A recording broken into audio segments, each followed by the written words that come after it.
Sebelum kita mulakan kelas, jom kita lihat gambar ini. Ini adalah satu objek yang berada di satu tempat.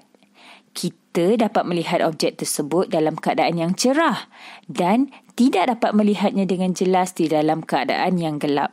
Persoalannya, adakah kita dapat melihat objek tersebut kerana mata kita yang mengeluarkan cahaya atau kerana cahaya daripada objek tersebut sendiri?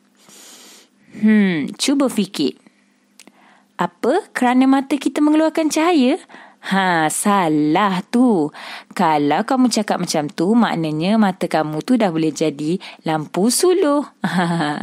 Saya gurau je. So, sebenarnya kita dapat melihat objek tersebut kerana cahaya yang ada pada objek itu sendiri. Sama ada mungkin objek tu bercahaya ataupun objek tu berwarna striking. Dan juga disebabkan oleh cahaya dari sekeliling ke atas objek tersebut yang kemudiannya cahaya tersebut dipantulkan ke dalam mata kita. Sebab itulah pada waktu siang kita dapat melihat sesuatu objek dengan jelas kerana cahaya matahari dari sekeliling yang terkena pada objek tersebut dan seterusnya dipantulkan ke dalam mata kita. Tetapi pada waktu malam, kita tak ada sumber cahaya. Jadi, kita perlukan bantuan cahaya lampu yang akan dikenakan ke atas objek tersebut. Seterusnya, cahaya daripada objek tersebut terpantul ke dalam mata kita. Mudah kan? Jom kita lihat gambar ini pula. Mesti kamu tahu apa objek ni kan? Takkan tak pernah tengok? Ya, ini adalah cermin mata. Cermin mata terdiri daripada bahagian bingkai dan juga cermin. Persoalannya, betul ke cermin? Cermin ke atau kanta? Kalau kamu nak tahu, itu bukan cermin tau. Cermin dan kanta adalah dua objek yang berbeza kerana fungsinya yang turut berbeza. Jom kita lihat perbezaannya. Cermin adalah kaca yang memantulkan semula cahaya. Bermaksud, setiap cahaya sesuatu objek yang jatuh pada kanta, imej yang terbentuk adalah oleh tindakan refleksi. Contoh penggunaan cermin adalah cermin side mirror, cermin pada meja solek dan juga cermin doktor rawatan gigi. Manakala, kanta pula ialah kaca telus yang membiaskan cahaya tanpa memantulkan cahaya tersebut. Cahaya dari objek yang melalui kanta akan membentuk imej pada belakang kanta atau hadapan kanta bergantung pada kedudukan objek. Contoh penggunaan kanta ialah kanta pembesar, kamera, mikroskop dan juga teleskop. Dalam kes ini, bahagian yang ada pada cermin mata tersebut ialah kanta. Ini kerana ia boleh membiaskan cahaya yang melaluinya daripada mana sahaja.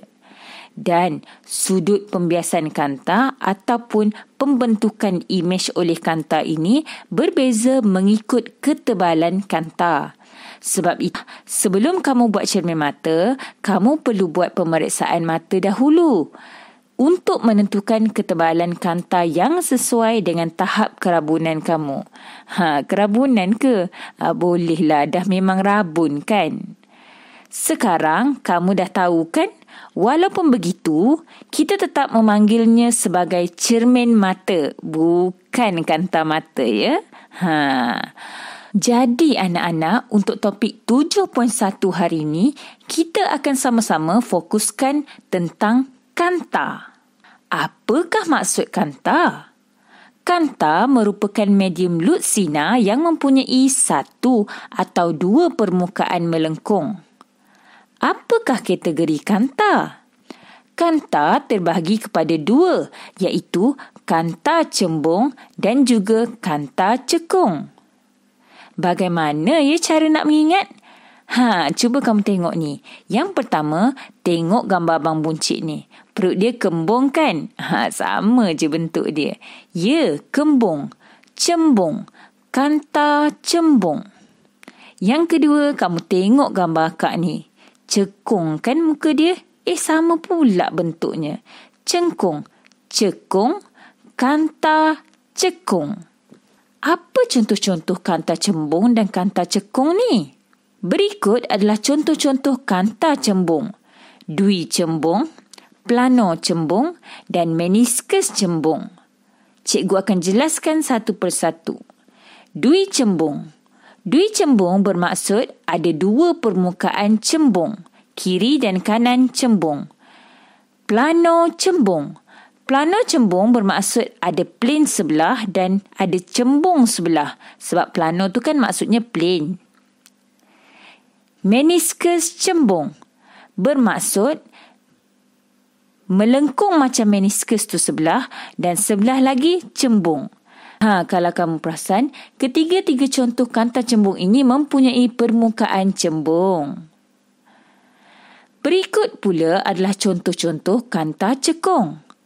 Dui cekung, plano cekung dan meniskus cekung.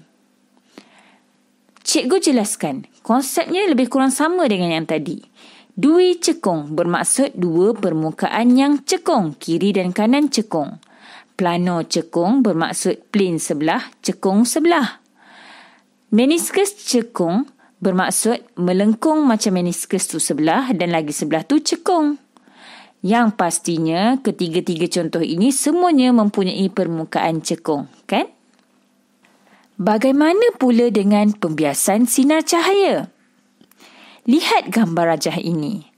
Apabila cahaya melalui kedua-dua kanta, kita dapati sinar cahaya dapat menembusinya kerana sifat kanta yang telus cahaya. Kalau kamu perasan bezanya, apabila cahaya melalui kanta cembung, sinar cahaya tersebut menumpu. Maksudnya, semua sinar cahaya berfokus di satu tempat. Manakala, apabila cahaya melalui kanta cekung pula, sinar cahaya tersebut mencapah. Tahu tak macam mana mencapah? Maksudnya, sinar tersebut saling menjauh keluar.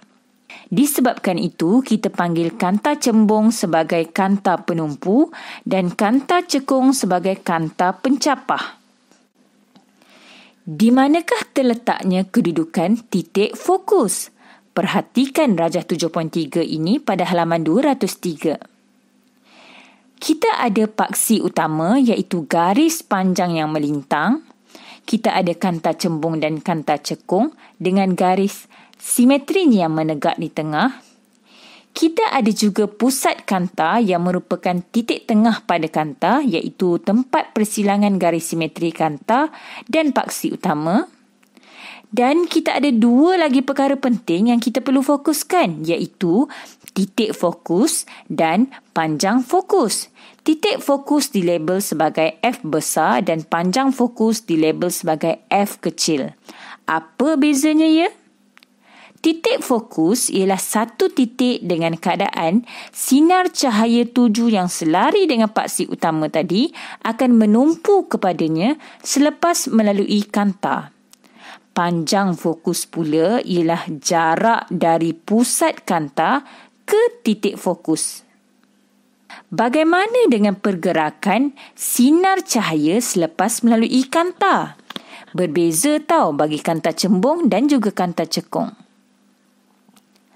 Apabila cahaya dihalakan kepada kanta cembung, semua sinar cahaya yang melaluinya akan menumpu di satu titik dan titik ini yang kita panggil sebagai titik fokus tadi.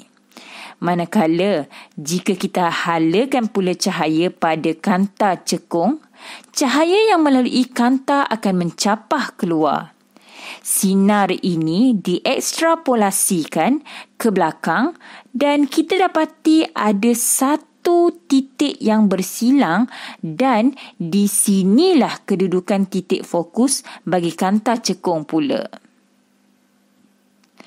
Jika kamu ingin lihat pembuktian keadaan ini, bolehlah kamu cuba lakukan eksperimen mudah dalam buku teks iaitu aktiviti 7.1 pada halaman 203. Dengan hanya kamu menggunakan kit sinar optik yang berada di pasaran. Kemudian kamu bincangkan bersama rakan dan juga guru. So, itu sahaja untuk video cikgu kali ni. Okey, cikgu nak test dulu guna kanta pembesar ekor anak cikgu ni. Cikgu nak skodeng apa yang anak-anak semut ni buat. Okey, bye. Assalamualaikum.